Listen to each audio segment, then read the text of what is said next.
मुझे इंडिया गठबंधन की ओर से इंडिया गठबंधन की 5 सूत्री मांगें पढ़ने के लिए कहा है। इससे पहले कि मैं ये शुरू करूं, मैं एक छोटी सी बात आपके सामने रखना चाहती हूं। देखिए, ये दिल्ली वाले जानते हैं कि ये दिल्ली का सुप्रसिद्ध रामलीला मैदान है। यहाँ बचपन से मैं आ रही हूँ। हर साल दशहरे के दिन यहाँ इसी मैदान में रावण के पुतले का दहन होता है। मैं छोटी थी तो अपनी दादी जी इंदिरा जी के साथ आती थी, उनके पैरों के पास ज़मीन पर बैठ के देखती थी। उन्होंने हमारे देश की ये प्राचीन, हजारों वर्ष प्राचीन गाथा जो रामायण है, भगवान राम जी की जीवन गाथा मुझे सुनाई।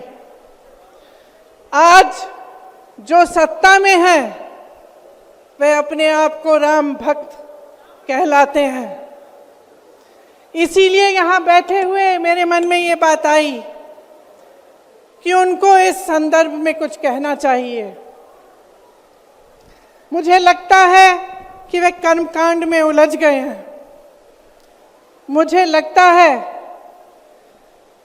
कि वे दिखावे में लिप्त हो चुके हैं। इसीलिए मैं आज यहाँ खड़े होकर उन्हें याद दिलाना चाहती हूँ कि वो हजारों वर्ष पुरानी गाथा क्या थी और उसका संदेश क्या था। भगवान राम जब सत्य के लिए लड़े, उनके पास सत्ता नहीं थी। भगवान राम जब सत्य के लिए लड़े, उनके पास संसाधन नहीं थे। उनके पास तो रथ भी नहीं था। रथ रावण के पास था, संसाधन रावण के पास थे, सेना रावण के पास थी, सोना रावण के पास थी। वो तो सोने की लंका में रहता था। भगवान राम के पास सत्य था, आशा थी, आस्था थी, प्रेम था, परोपकार था, विनय था, धीरज था, साहस था और भगवान राम के पास सत्य था। मैं सत्ता में बैठे हुए सरकार के जितने भी सदस्य हैं, अपने प्रधानमंत्री नरेंद्र मोदी जी को याद दिलाना चाहती हूं कि इस जीवन राम भगवान के जीवन गाथा का क्या संदेश था। सत्ता सदैव नहीं रहती, सदैव नहीं रहती सत्ता। सत्ता आती है, जाती है, अहंकार चूर चूर होता है एक दिन। यही संदेश था भगवान राम का, उनके जीवन का। और आज यहाँ रामलीला मैदान पर खड़े हुए इंडिया गठबंधन की 5 मांगों को पढ़ने से पहले मुझे ये उचित लगा कि मैं ये संदेश एक बार फिर दोहराऊं। इंडिया गठबंधन की 5 सूत्री मांगें भारत के चुनाव आयोग को लोकसभा चुनावों में समान अवसर सुनिश्चित करना चाहिए। दूसरी मांग, चुनाव आयोग को चुनाव में हेराफेरी करने के उद्देश्य से विपक्षी राजनीतिक दलों के खिलाफ इनकम टैक्स, ईडी और सीबीआई द्वारा की जाने वाली बलपूर्वक कार्रवाई को रोकना चाहिए।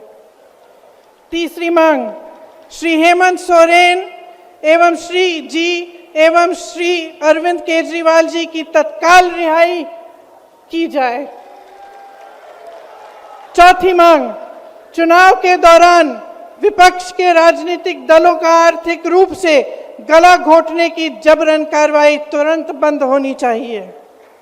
पांचवी मांग, चुनावी बांड का उपयोग करके बीजेपी द्वारा बदले की भावना, जबरन वसूली और धन शोधन के आरोपों की जांच के लिए सुप्रीम कोर्ट की निगरानी में एक एसआईटी गठित हो जानी चाहिए।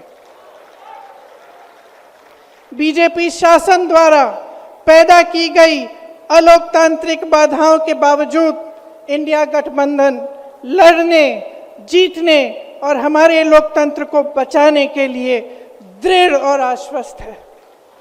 जुड़ेगा भारत, जीतेगा इंडिया।